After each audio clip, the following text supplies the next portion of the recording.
रेखा दिल्ली में किसी तरह अपने और अपने परिवार का पेट पाल रहे थे।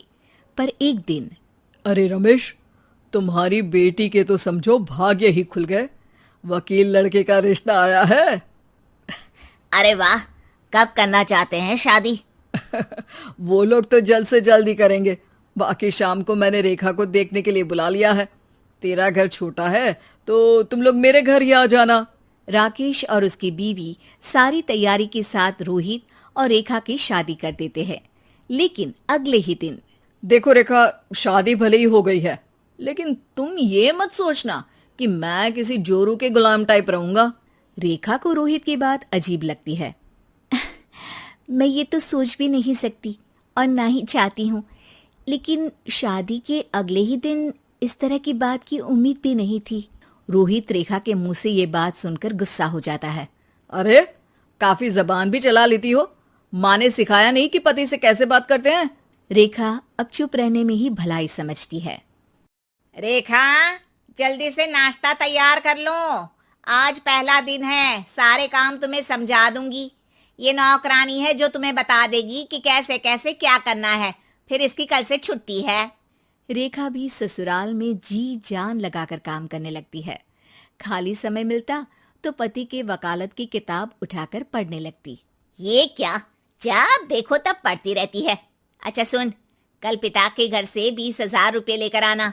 मेरे छोटे बेटे की फीस भरनी है। लेकिन पापा क्यों भरेंगे उसकी फीस? अरे वाह जी वाह, पापा क्यों भरेंगे? तो ये बता, हम क्यों रखेंगे तुझे यहाँ? क्यों खाना देंगे फ्री में? अरे, क्योंकि मैं बहू हूँ इस घर की। तभी वहाँ रोहित आ जाता है। अरे वाह, बड़ी जबान चला रही हो। चुपचाप माँ जो कह रही है वैसा कर, वरना सामान उठा और जा अपनी झोपड़ी में। बेचारी रेखा क्या करती, पिता के घर जाती है, उनको सारा हाल बताती है। पिता भी जैसे तैसे पैसों का इंतजाम कर बेटी को ससुराल के लिए विदा करते हैं। देखा, अब कहाँ से आए पैसे? अरे बहुत माल है तुम लोगों के पास, बस सीधी उंगली से निकालते नहीं। नहीं नहीं माँ, पापा ने अपनी मोटरसाइकिल बेचकर पैसों का इंतजाम किया है। पता नहीं अब वो ऑफिस कैसे जाएंगे। अरे वाह भाई, ये भी हम सोचे। खैर, जैसे तैसे दिन बीतते हैं। रेखा जहाँ एक प्यारे से बेटे की माँ बनती है, तो वहीं उसका वकालत की किताब में ज्ञान और गहराता जाता है। हे भगवान, बुरे फंसे। ये केस तो लगता है कि मैं हार ही जाऊंगा। देखिए, मैंने आपकी इस केस की फाइल पढ़ी थी। इस केस को जीतना बहुत ही आसान है।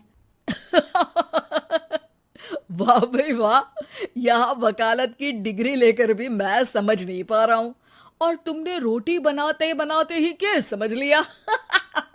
अरे जाओ जाओ, जाकर मुन्ने को संभालो। केस मैं संभालूंगा। ए लड़की सुन, जाकर अपने बाप के यहाँ से 3 लाख लेकर आ। पूरा घर फिर से बनाना है। छोटे की शादी करूंगी तो छोटी बहू को कहाँ रखूंगी? पूरा घर तो तूने घेर रखा है। ऐसा मत बोलिए माँ जी, पापा इतना पैसा कहाँ से लाएंगे? अब तो वो रिटायर भी हो गए हैं। हाँ, तभी तो बोल रही हूँ, रिटायरमेंट के पैसे तो मिले होंगे ना। लेकिन वो अगर आपको दे देंगे तो बुढ़ापा कैसे काटेंगे? रोहित रेखा की बात सुनकर गुस्सा हो जाता है। ए सुन, चल अपना सामान उठा, अपना बच्चा उठा और निकल यहाँ से। रेखा के लाख आग्रह के बाद भी रोहित और उसकी सास उसे घर में नहीं रखते। पापा, मैं तलाक चाहती हूँ।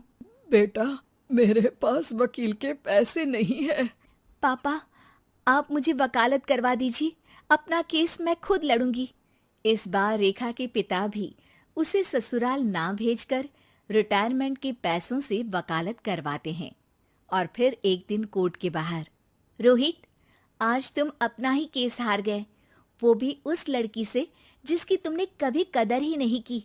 रेखा, मुझे माफ कर दो। मैं इतनी बड़ी अमाउंट कहाँ से लाऊंगा? मैं हर महीने पैसे नहीं दे सकता तुमको।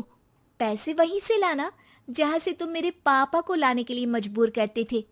एक पिता अपनी बेटी की शादी उसकी खुशहाली के लिए करता है, ना कि सारी जिंदगी कर्जदार बनने के लिए।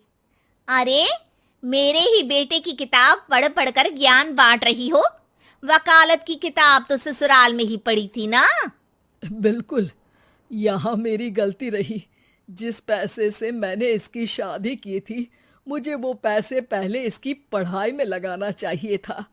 और आज रेखा एक जानी मानी वकील के रूप में काम कर रही है। उम्मीद है कि आपको हमारी ये कहानी पसंद आई होगी। कृपया हमारे चैनल को सब्सक्राइब करें और सभी अपडेट्स के लिए बेल आइकन जरूर क्लिक करें। और हाँ, वीडियो लाइक और शेयर करना मत भूलिएगा। Bye bye.